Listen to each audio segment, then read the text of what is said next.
මනුෂ්‍ය මනස කියන්නේ කොයිතරම් අද්භූත වගේම කොයිතරම් අසීමිත බලයක් තියෙන තැනක්ද කියලා ඔයාලට කවදා හරි හිතිලා තියෙනවද? හිතන්න, ඔයා වචනයක්වත් කතා කරන්නේ නැතුව ඔයාගේ හිත ඇතුලේ තියෙන සිතුවිල්ලක්, වචනයක්, ඉලක්කමක්, එහෙමත් නැත්නම් රූපයක් වෙනත් කෙනෙකුට කිසිම සංනිවේදන උපකරණයක් පාවිච්චි කරන්නේ නැතුව ඒ විදිහටම කියවන්න දකින්න පුළුවන් නම් ඒක මොනතරම් පුදුමාකාර හැකියාවක් වෙයිද? මෙන්න මේ මනසින් මනසට සංනිවේදනය කිරීමේ හැකියාවට තමයි අපි ටෙලිපති කියලා කියන්නේ. නූතන භෞතිකවාදී විද්‍යාවට අනුව මේක නිකම්ම සයන්ස් ෆික්ෂන් චිත්‍රපටවල විතරක් දකින්න ලැබෙන මිත්‍යාවක් කියලා කෙනෙක්ට හිතෙන්න පුළුවන්. හැබැයි මේක විද්‍යා ප්‍රබන්ධයක් නෙමෙයි. මේ මොහොත වෙද්දිත් ලෝකේ පුරාම තියෙන 100 ගණනක් ගෙවල් ඇතුලේ ඇත්තටම සිද්ධ වෙන සැබෑම සංසිද්ධියක් තමයි මේ ටෙලිපති කියන්නේ. අන්න ඒ සැඟවුණු සත්‍ය සහ විද්‍යා ලෝකයම පුදුමයට පත් කරපු මනසින් මනසට සංනිවේදනය කිරීමේ හැකියාව ගවේෂණය කරන ද ටෙලිපති ටේප් කියන වැඩසටහන් මාලාව ගැන තමයි අද අපි කතා කරන්න පටන් ගන්න යන්නේ. දශක ගණනාවක ඉඳන් ලෝකයේ විවිධ තැන්වල ජීවත් වෙන දෙමාපියන් සමාජයට කිව්වා කතා කරන්න බැරි ඕටිසම් තත්ත්වෙන් පෙළෙන තමන්ගේ දරුවන්ට තමන්ගේ මනසේ තියෙන ඕනෑම සිතුවිල්ලක් රහසක් ඒ විදිහටම කියවන්න හැකියාව තියෙනවා කියලා. හැබැයි නූතන වෛද්‍යවරු දෙමාපියන්ගේ මේ මතය කිසිම විදිහකින් පිළිගන්න සූදානම් වුණේ නැහැ. නමුත් ටෙලිපති ටේප්ස් හරහා මේ මනසින් මනසට සංනිවේදනය කිරීමේ විශේෂ හැකියාව අපිට ප්‍රතික්ෂේප කරන්න බැරි මට්ටමකින් ඊටාම දැඩි සාක්ෂිත් එක්කම ලෝකයට ඉදිරිපත් කරලා තියෙනවා. ඕක ඇත්තටම පුදුම වෙන්න දෙයක් නෙමෙයි. භාවනාවෙන් සිත දියුණු කරපු අයටත් අනෙක් අයගේ සිත් කියවන්න පුළුවන් පුදුම හැකියාවක් තිබුණා. හැබැයි ප්‍රශ්නේ තියෙන්නේ කතා කරන්න බැරි දරුවන්ට මෙහෙම හැකියාවක් තියෙනවා කියලා නූතන විද්‍යාඥයෝ පිළිගන්නවද? අන්න ඒක තමයි ගෝරා මෙතන තියෙන වැදගත්ම සහ පුදුම සහගතම කාරණාව. සාමාන්‍ය මිනිස්සු විතරක් නෙමෙයි ලෝකයේ ඉහළම ස්නායු වෛද්‍යවරියක් පවා මේ සංසිද්ධිය ගැන පරීක්ෂණ පවත්වලා මුළු විද්‍යා ලෝකයම උඩු යටිකුරු කරන තොරතුරු අනාවරණය කරගෙන තියෙනවා. එහෙනම් ද ටෙලිපති ටේප්ස් වැඩසටහන් මාලාවේ පළවෙනි කතා සමයේ පළවෙනි කතාව ගැන අපි අද සවිස්තරාත්මකව කතා කරමු. මේ හැමදේම ආරම්භ වෙන්නේ මීට අවුරුදු කීපයකට කලින් කායි ඩිකන්ස් කියන වාර්තා චිත්‍රපට අධ්‍යක්ෂකවරියට අහම්බෙන් අහන්න ලැබෙන ද කොස්මෝ ඉන් යූ කියන පොඩ්කාස්ට් එකෙන්. ඒ සාකච්ඡාවට සම්බන්ධ වෙලා හිටියේ ලෝක ප්‍රසිද්ධ ජෝන්ස් හොප්කින් විශ්වවිද්‍යාලයෙන් අධ්‍යාපනය ලැබපු හාවර්ඩ් විශ්වවිද්‍යාලයේ මහාචාර්ය මණ්ඩලයට පවා සම්බන්ධ වුණු ප්‍රමුඛ පෙළේ ස්නායු මනෝචිකිත්සවරියක්, පර්යේෂිකාවක් සහ කතුවරියක් වන ඩොක්ටර් ඩයන් හෙනසි පවෙල් කියන වෛද්‍යවරියයි. ඩොක්ටර් ඩයන් මුලින්ම පරීක්ෂණ කළේ සවන්ට් හැකියාව ගැන. ඔයාලා දන්නව ඇති සමහර පුද්ගලයන් ඉන්නවා කිසිම දවසක සංගීතය ගැන ඉගෙන ගන්නේ නැතුව ඉතාම දක්ෂ විදිහට පියානෝ වාදනය කරනවා. එහෙමත් නැත්නම් මොළයට සිද්ධ වුණ අනතුරකින් පස්සේ පුහුණුවක් නැතිවම අවකලනය වගේ ඉතාම සංකීර්ණ ගණිත ගැටලු විසඳනවා. තව ජීවිතයේ කිසිම දවසක අහලා නැති වෙනස්ම භාෂාවක් ඉතා දක්ෂ විදිහට කතා කරන්න පටන් ගන්නවා. ගොඩක් වෙලාවට මේ වගේ සංසිද්ධි අපේ ලංකාවෙන් පවා වාර්තා වුණු අවස්ථා තියෙනවා. මෙන්න මේ වගේ අසාමාන්‍ය දක්ෂතාවලට තමයි සවන්ට් කුසලතා කියලා කියන්නේ. ඩොක්ටර් ඩයන් මේ වගේ දරුවන් ගැන පරීක්ෂණ කරගෙන යද්දී එයාට මව්පියන්ගෙන් අමුතුම කතාවක් අහන්න ලැබුණා. දෙමාපියන් කිව්වා ඩොක්ටර් අපේ දරුවා සවන් කෙනෙක්ද කියලා අපි හරියටම දන්නේ නැහැ. හැබැයි අපිට 100%ක්ම විශ්වාසයි මෙයා අපේ හිත් කියවනවා කියලා. එතකොට මේ පුංචි දරුවන්ට කතා කරන්න බැරි නම් එයාලා කොහොමද හිත කියවුවා කියලා අනිත් අයට ඇහෙන්න කියන්නේ? ගොඩක් හොඳ ප්‍රශ්නයක් ගෝරා. මේ දරුවන් එයාලගේ අදහස් ප්‍රකාශ කරන්නේ අකුරු පුවරුවකට ඇඟිල්ලක් දික් කරලා පෙන්නලා. එහෙමත් නැත්නම් iPad එකක් වගේ උපකරණයක අකුර ටයිප් කරලා. දෙමව්පියන්ගේ මේ ප්‍රකාශයත් එක්කම ඩොක්ටර් ඩයන් ඒ ගැන විද්‍යාත්මක පරීක්ෂණයක් කරන්න තීරණය කළා. ඇය කළේ ඊටාම සරල හැබැයි දැඩි නීති රීති සහිත පරීක්ෂණයක්. ඇය කතා කරන්න බැරි දරුවෙකුව එක කාමරයක තියලා දරුවා සිතුවිලි කියවන පුද්ගලයාව වෙනත් කාමරයක වාඩි කරවනවා. ඊට පස්සේ ඩොක්ටර් ඩයන් පරිගණකයක් ආධාරයෙන් අහඹු අංක හෝ අහඹු පින්තූර නිර්මාණය කරලා ඒවා කාමරේ ඉන්න පුද්ගලයාට පේන්න සලස්වනවා. ඔයාලා විශ්වාස කරනවද වෙනම පැත්තකින් උන්නු දරුවා අනෙත් පුද්ගලයාට ලබා දුන් අංක සහ පින්තූර 95%කටත් වඩා වැඩි නිවැරදිතාවයකින් තමන්ගේ iPad එකේ සටහන් කරලා තියෙනවා. මෙන්න මේ පුදුම සහගත තොරතුරු දැක්කට පස්සේ කායි කෙලින්ම ඩොක්ටර් ඩයන්ට කතා කරනවා. මෙතනදී ඩොක්ටර් ඩයන් පැහැදිලි කරනවා එයා මේ හැම පරීක්ෂණයක්ම වීඩියෝ කැමරා කීපයකින්ම පටිගත කරලා තියෙනවා කියලා. ඇය කීව විදිහට මේ සඳහා තියෙන හොඳම සහ පරිපූර්ණම පරීක්ෂණ ක්‍රමය තමයි සිතුවිලි පිට කරන කෙනාගේ සහ සිතුවිලි ලබා ගන්න දරුවගේ මොළයේ ක්‍රියාකාරීත්වය එකම වෙලාවකදී QEEG පරීක්ෂණය කරා ස්කෑන් කරලා බලන එක කියලා. ඒ කියන්නේ මේක නිකම්ම ඇස් බැඳුමක්වත් මායාවක්වත් නෙමෙයි.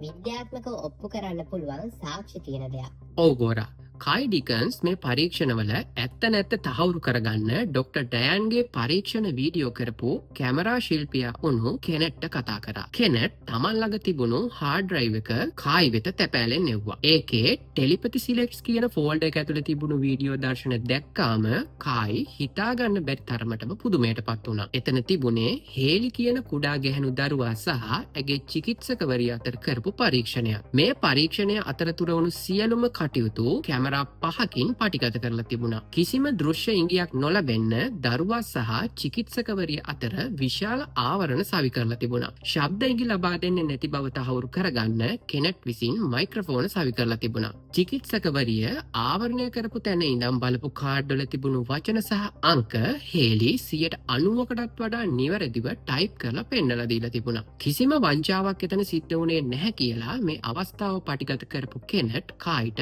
වීඩියෝ සාක්ෂි එක්කම සහතික කළා. මෙතනින් පස්සේ මේ දැකපු දේවල් වල නිවැරදිභාවය තව දුරටත් දැනගන්න කායි ඩිකන්ස් කෙලින්ම ගියා ඔරගන් ප්‍රාන්තයේ තියෙන ඩොක්ටර් ඩයන්ගේ නිවසට. එතනදී ඩොක්ටර් ඩයන් විවිධ රටවලින් එයාට ලැබිලා තිබුණු ඊමේල් පණිවිඩ කීපයක්ම කායිට පෙන්නුවා. මෙතනින් එක ඊමේල් එකක් එවලා තිබුණේ බටහිර වෛද්‍යවරයෙක් විසින්. ඔහු කියන විදිහට විද්‍යාවට අනුව මේ වගේ දේවල් ප්‍රතික්ෂේප කරන්න පුහුණු වෙලා වුණත් ඔහුගේ දරුවටත් මනස කියවීමේ හැකියාවක් තියෙනවා කියලා මේ වෛද්‍යවරයාට පිළිගන්න සිද්ධ වෙලා තියෙනවා. ගොඩක් වෛද්‍යවරු තමන්ගේ දරුවන්ට කිසිම දෙයක් ඉගෙන ගන්න බෑ කියලා කිව්වත් දරුවන් තුල මේ වගේ හැකියාවක් තිබීම මේ දෙමව්පියන්ව පුදුමයටපත් කළා. ඒ වගේම තමන්ගේ හිතේ තියෙන හැම සිතුවිල්ලක්ම දරුවා සිත කියවීම මගින් දැනගන්න නිසා එතනදිත් මේ දෙමව්පියන්ට ප්‍රායෝගික ගැටලු රාශියකට මුහුණ දෙන්න සිද්ධ වුණා. ඇමරිකාවේ විවිධ ප්‍රාන්තවලින් වගේම එංගලන්තය, ඊශ්‍රායලය, ඉන්දියාව සහ මෙක්සිකෝ වගේ රටවල් වලිනුත් දෙමව්පියන් 100 ගණනක් විශාල ඊමේල් ප්‍රමාණයක් ඩොක්ටර් ඩයන්ට එවලා තිබුණා. මේ අතරින් මෙක්සිකෝවේ ජීවත් වෙන සොෆියා කියන තරුණිය එවලා තිබුණු ඊමේල් එකක සඳහන් වුණේ එයාගේ අවුරුදු 12ක් වයස කතා කරන්න බැරි ඥාති සහෝදරයෙකු වන මියා මෑතකදී iPad එකක් පාවිච්චි කරලා සංනිවේදනය කරන්න පටන් ගත්තා කියලා. මියා පවුලේ අයට කියලා තිබුණා එයාට තමන්ගේ මවගේ මනස කියවීමට හැකියාවක් තියෙනවා කියලා. මියාට පොත්වල තියෙන පිටු මතක තියාගන්න අසාමාන්‍ය හැකියාවක් තිබිලා තියෙනවා. ඒ වගේම මියාගේ අම්මා වන ඉලානගේ සිතුවිලිත් මේ කුඩා දැරියට කියවන්න හැකියාව තිබිලා තියෙනවා. පොත්වල පිටු ඉක්මනින් මතක තියාගන්න තිබුණු හැකියාව නිසා පවුලේ අය හිතලා තිබුණේ මියාට ෆොටෝග්‍රැෆික් මෙමරි එකක් තියෙනවා කියලා. ඒත් එතන ඇත්තටම වෙලා තිබුණේ මියා කෙලින්ම එයාගේ අම්මගේ මනස හරහා ඒ පොත කියවපු එකයි. මේක හරිම පුදුමයි. එතකොට මේ දොස්තර මියා කියන දරුවව පරීක්ෂා කරන්න තීරණය කළේ නැද්ද? මේ වෙද්දිත් මේ වගේ පරීක්ෂණ කීපයක්ම සිදු කරපු නිසා ඩොක්ටර් ඩයන්ගේ විද්‍යාත්මක කීර්තිනාමය පවා අනතුරේ වැටලයි තිබුණේ. මොකද නූතන විද්‍යාව පදනම් වෙලා තියෙන්නේ භෞතිකවාදය මත. ඒ කියන්නේ ඇසට පෙනෙන උපකරණ වලට අහුවෙන දේ විතරයි විද්‍යාව විසින් පිළිගන්නේ. මනසින් මනසට කෙරෙන මේ වගේ ටෙලිපති සම්බන්ධතා විද්‍යා ලෝකයේ විසින් ප්‍රතික්ෂේප කරන නිසා ඩොක්ටර් ඩයන්ට මේ පරීක්ෂණය සඳහා මුදල් සොයා ගැනීම පවා ලොකු බාධාවක් වෙලා තිබුණේ. කොහොම හරි කායි තීරණය කළා ඩොක්ටර් ඩයන් සහ මෙක්සිකෝවේ ඉන්න මියාගේ පවුලේ අයව ලොස් ඇන්ජලිස් වලට ගෙන්වලා කිසිම කෙනෙකුට සැක කරන්න බැරි විදිහේ දැවැන්ත දැඩි විද්‍යාත්මක පරීක්ෂණයක් ඉතාම සාර්ථක විදිහට ක්‍රියාත්මක කරන්න. හැබැයි ඊට කලින් ඩොක්ටර් ඩයන්ට ඕන වුණා සූම් තාක්ෂණය පාවිච්චි කරලා මියා සහ එයාගේ පවුලේ අය එක්ක කතා කරන්න. මේ සාකච්ඡාවට මියාගේ අම්මා අම්මවන ඉලානා මියාගේ වැඩිහිටි ඥාති සහෝදරියක වන සොෆියා වගේම මියාගේ පියා සහ සහෝදරයාත් සම්බන්ධ වෙලා හිටියා. සොෆියා තමයි මෙතනදී පරිවර්තන කටයුතු සිදු කළේ. මියා කියන්නේ අවුරුදු 12ක් වයස අවුරුදු 2කමාරදී ඔටිසම් තත්ත්වයක් තියෙනවා කියලා හඳුනාගත්ත කිසිම දවසක තමන්ගේ කටින් එක වචනයක්වත් කතා කරලා නැති දැරියා. මියා තමන්ගේ අදහස් ප්‍රකාශ කරන්නේ කළු පාට අකුරු සහ ඉලක්කම් තියෙන විනිවිද පේන ඇක්‍රලික් යතුරුපෝරුවකට තමන්ගේ ඇඟිල්ල දික් කිරීමෙන්. මීට අමතරව iPad එකක් හරහා අකුරු එබීමෙනුත් මේ දැරිය එයාගේ අදහස් ප්‍රකාශ කිරීම සිදු කරනවා. මේ සාකච්ඡාව ආරම්භ කරද්දිම ඩොක්ටර් ඩයන් පවුලේ අයගෙන් ඇහුවා මියා ගොඩක්ම උනන්දුවක් දක්වන්නේ සහ ආස කරන්නේ මොන වගේ දේවල් වලටද කියලා. එතකොට සොෆියා කිව්වා මියා චිත්‍රපටිවලට වතුරවලට වගේම සංගීතයට ගොඩක්ම ආසයි කියලා. විශේෂයෙන්ම මියා මෙක්සිකානු සංගීතයට සවන් දෙන්න ලොකු ආසාවක් දක්වනවා කියලා එයාගේ පවුලේ අය කිව්වා. මේ සාකච්ඡාව අතරතුර මියා කාමරයට ආව ගමන්ම කිසිම කෙනෙක් බලාපොරොත්තු නොවුණු පුදුම දෙයක් සිද්ධ වුණා. මියා අකුරු පුවරුව හරහා මොන්ටෙරේ කියලා අකුරු පෙන්නුවා. ඇත්තටම එතන වෙලා තිබුණේ මියාගේ අම්මා වන ඉලානා තමන් ඉපදුණු නගරය මොකක්ද කියලා ඒ වෙලාවේ මනසින් මියාගෙන් ප්‍රශ්න කරලා තියෙනවා. ඉලානා කටින් ශබ්ද නගලා කිසි දෙයක් ඇහුවෙන්නේ නැති වුණත් මියා අම්මගේ මනසේ තිබුණු ඒ රහස් ප්‍රශ්නය ඒ විදිහටම කියවලා මොන්ටෙරේ විදිහට එකට උත්තර දුන්නා. තවත් පුදුම හිතෙන කාරණයක් තමයි මියාට එයාගේ අම්මගේ කුස තුල ඉන්න කාලේ ඉඳන්ම මතකයන් තිබිලා තියෙනවා. ඒ වගේම එදා ඉඳන්ම මියාට අම්මගේ සිතුවිලි කියවීමේ හැකියාවක් තිබිලා තියෙනවා. මේ අතරතුර ඩොක්ටර් ඩයන් මියාගේ තවත් විශේෂ දෙයක් නිරීක්ෂණය කරා. ප්‍රශ්නවලට උත්තර දෙද්දී මියා අකුරු පුවරුවේ තියෙන අකුරු දිහා බලන්නේ නැතුව වෙනම පැත්තක් දිහා බලාගෙන තමයි අකුරු පෙන්වීම සිදු කරලා තිබුණේ. ඒකට හේතුව ඇහුවාම සොෆියා කිව්වේ මියාට අකුරු වලට අදාළව පාටක් පේනවා කියලයි. ඒ වෙලාවේදී ඩොක්ටර් ඩයන්ට තේරුණා මියාට සිනෙස්තීසියා කියන මානසික තත්වයක් පිහිටලා තියෙනවා කියලා. ඒ කියන්නේ මියා අකුරු හෝ ඉලක්කම් දිහා බලද්දී ඒවට ආවේනික වුණ වෙනස් වර්ණ දකිනවා. උදාහරණයක් විදිහට ඒ අකුර නිල් පාටිනුත් C අකුර කොළ පාටිනුත් මියාට පේනවා. මේ පාටවල පරාවර්තනය නිසා මියාට අකුරු පුවරුව දිහා කෙලින්ම බලන්නේ නැතුව වුණත් ඊටාම නිවැරදිව අකුරු පෙන්වන්න හැකියාව තියෙනවා. මේ සාකච්ඡාව මැද්දේදී මියාගේ සහෝදරයා තවත් අමුතුම සහ පුදුම හිතෙන කතාවක් අනාවරණය කළා. මියා මේ ටෙලිපති හැකියාව පෙන්වන්න පටන් ගත්ත කාලේ ඉඳන්ම කළුවරේ නිදා ගන්න කැමති වෙලා නැහැ. රැට මියා කාමරේ වටපිට බලන ගමන් තනිවම hina වෙලා තියෙනවා. ඇයි කියලා ඇහුවාම මියා ලියලා තියෙන්නේ කාමරය ඇතුලේ ඉන්න වෙනත් මිනිස්සුන්ව එයාට පේනවා කියලා. ඕක තමයි මම මුලින්ම කිව්වේ. හිත දියුණු වුණාම අපිට නොපෙනෙන අදෘශ්‍යමාන ලෝකයේ ජීවින් පවා පේන්න ගන්නවා. ඉතින් ඊට පස්සේ මොකද වුනේ? ඔව් ගෝරා. අපිට පැහැදිලි වෙන්නේ ටෙලිපති කියන්නේ මේ දරුවන්ට තියෙන විශේෂ හැකියාවලින් එකක් විතරයි. මොකක් හරි ක්‍රමයක් මගින් මේ හැකියාවන් වැඩ කරද්දී ඒ හරහා සාමාන්‍ය මිනිස්සුන්ට දකින්න බැරි පරාසයන් වල තියෙන දේවලුත් මේ දරුවන්ට දැකීමේ හැකියාවක් ලැබිලා තියෙනවා. ඊළඟට ඩොක්ටර් ඩයන් එතනදිම සූම් එක හරහා තවත් පුදුමාකාර පරීක්ෂණයක් කළා. WhatsApp පණිවිඩයක් මාර්ගයෙන් ඉලානාගේ දුරකථනයට රහසිගත අංකයක් සහ වචනයක් යවුවා. ඉලානා ඒ පණිවිඩය බැලුවට පස්සේ කාමරයේ අනෙක් කෙළවරේ හිටපු මියා ඒ අංකය සහ වචනය 100%ක්ම නිවැරදිව ටයිප් කරලා පෙන්නුවා. මියා කියන විදිහට ඇය කැමති වාචිකව කතා කරනවට වඩා තමන්ගේ අම්මා එක්ක මේ විදිහට මනසින් ටෙලිපති ක්‍රමයට අදහස් වමාරු කරගන්නයි. මියාට iPad එක ලැබුණට පස්සේ මියා ඒකේ තමන්ගේම දිනපොතක් ලියලා තිබුණා. එයාට වයස මාස 6දී ස්නායු වෛද්‍යවරයෙක් හම්බෙන්න ගිය අවස්ථාව පවා නිවැරදිව මේ දිනපොතේ ලියලා තිබුණා. එදා ඒ වෛද්‍යවරයා මියාට මයික්‍රොසෙෆලි තත්ත්වයක් තියෙනවා කියලා වැරදි රෝග විනිශ්චයක් ලබා දුන් හැටි පුදුමාකාර විදිහට මේ දිනපොතේ සටහන් කරලා තිබුණා. මේ මුළු කතාබහ අතරතුරම මියා හරිම ලස්සන විදිහට hina වෙන ගමන් හරිම සන්තෝෂයෙන් කාලය ගත කළා. හැම දෙයකටම පස්සේ කායි තීරණය කළා මියා සම්බන්ධව කරන පරීක්ෂණය කිසිම කෙනෙක්ට ප්‍රතික්ෂේප කරන්න බැරි මට්ටමකින් ඉතාම නිවැරදිව සහ ඉතා තද විද්‍යාත්මක නීති රීති මාලාවක් යටතේ සිදු කරන්න. ඊළඟට කායි කැලිෆෝනියාවේ ග්ලෙන්ඩේල් ප්‍රාන්තයෙන් Airbnb එකක් කුලියට ගත්තා.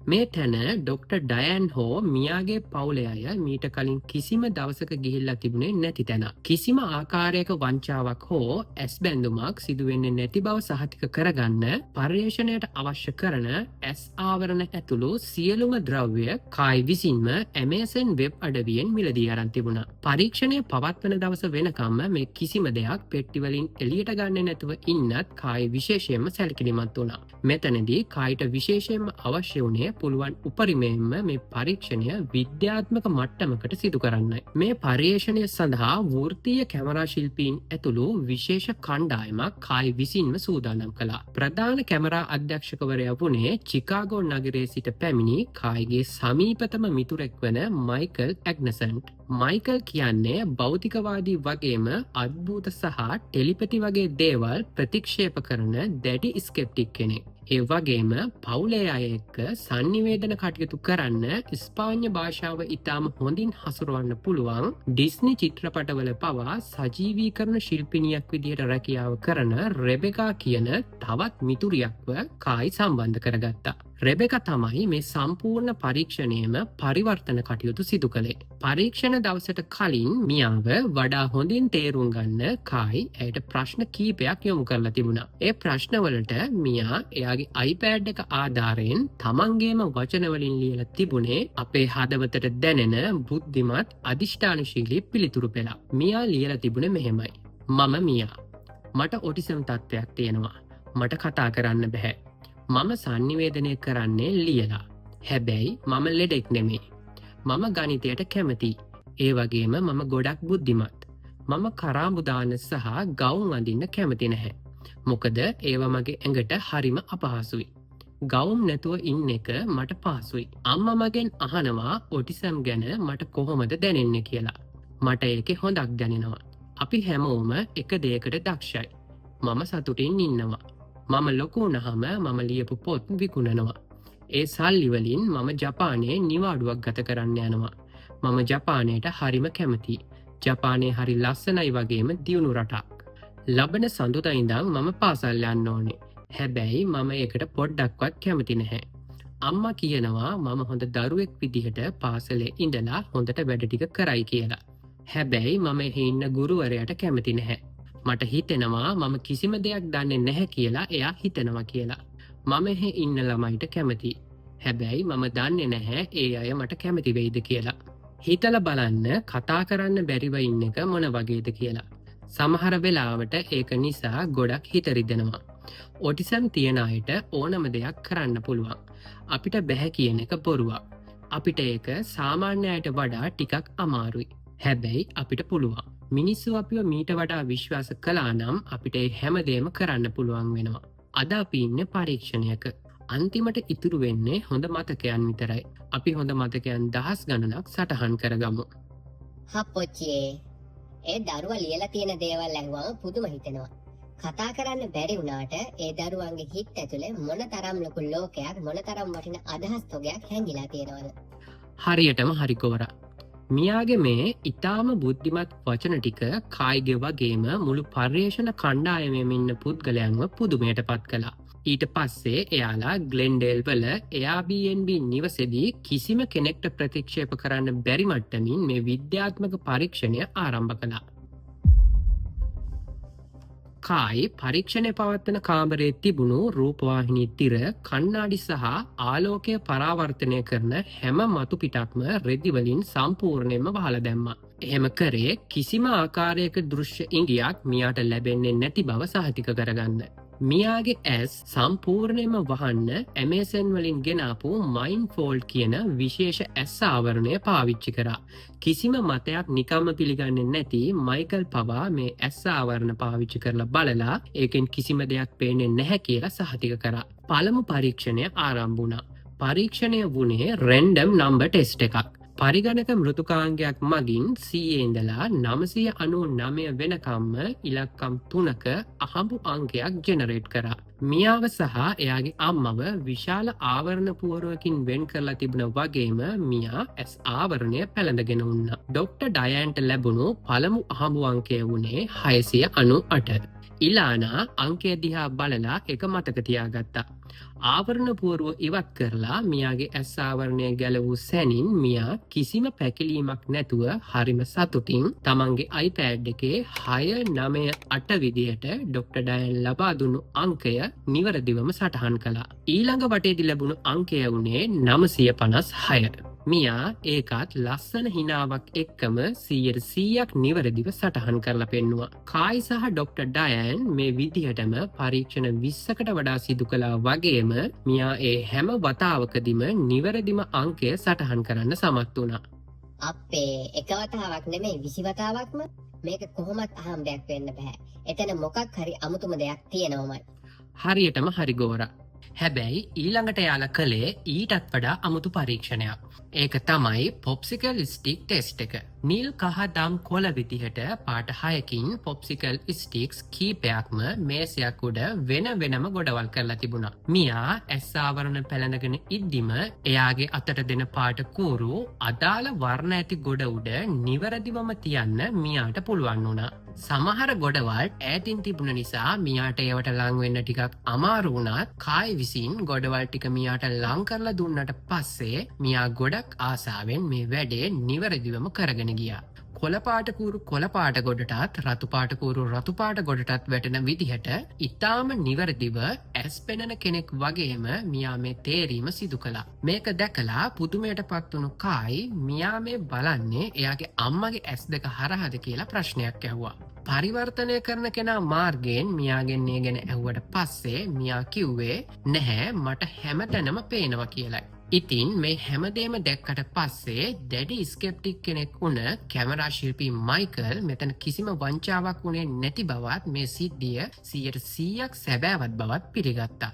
ඊළඟට කායි විසින් තමන්ගේ නිවසින් අරගෙන ආව මියා මීට කලින් කවදාවත් දැකලා තිබුණේ නැති පොතක් පාවිච්චි කරලත් පරීක්ෂණයක් කළා. ඉලානා මේ පොතේ පිටුවක් අහමු විදිහට පෙරළුවට පස්සේ මියා පොත පැත්ත බලන්නේවත් නැතුව පිටු අංකය නිවැරදිවම ලියලා පෙන්නුවා. පොතේ 26 වෙනි පිටුවේ මුහුදු මංකොල්ලකාරයෙකුගේ පින්තූරයක් තිබිලා ඉලානා ඒ දිහා බලාගෙන ඉද්දී මියා iPad එකේ ස්පාඤ්ඤ භාෂාවෙන් PIRATA කියලා හරිම සතුටින් සටහන් කරලා පෙන්නුවා. මෙතනින් පස්සේ කායිට ඕන වුණා මියාගේ තාත්තා එක්කත් මේ පරීක්ෂණය කරලා බලන්න.